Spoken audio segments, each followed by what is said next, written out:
Today, I want to talk about something big that's happening across the market here in the US. A couple of weeks ago, some new news came out that unemployment was starting to increase dramatically in a certain cohort. Even though unemployment broadly has been quite steady, that unemployment is men of college graduating age. Why has this been happening? There's a lot of question marks, but largely it seems driven by two things. One, there is an acceleration of unemployment and a slowing up of the economy, and usually that starts in college-age kids. But why men?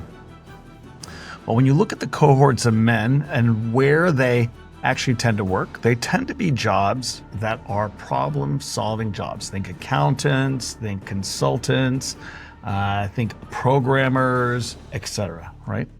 Whereas women are much more heavily concentrated in nursing, serving the service industry, etc. And those care industries actually are doing quite well. Healthcare is doing quite well in this market.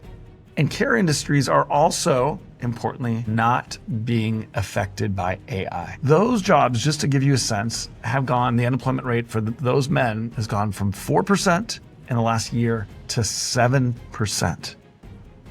College-age women still are at 4%, so dramatic change, and something very, very important to highlight. Importantly, non-college-age men are actually having less unemployment because of immigration being stopped.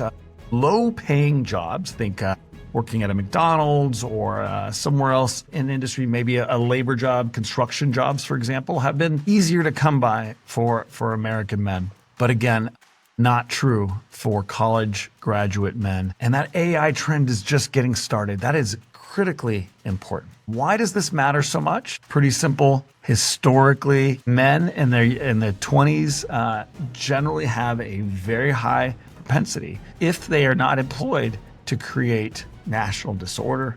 It creates populism, protectionism, a lot of the trends we've already been seeing, and accelerates a bit of riots and disequity. So watch that as we move forward. It's a new starting trend. There is a lot of frustration in that younger cohort, as you might imagine, after the last 40 years of increasing inequality. But that's likely to increase as artificial intelligence now primarily starts to take jobs out of those people. So look for that conjunction of a new trend that could be a major issue in the coming elections, as well as in economic outcomes going forward. Critically important.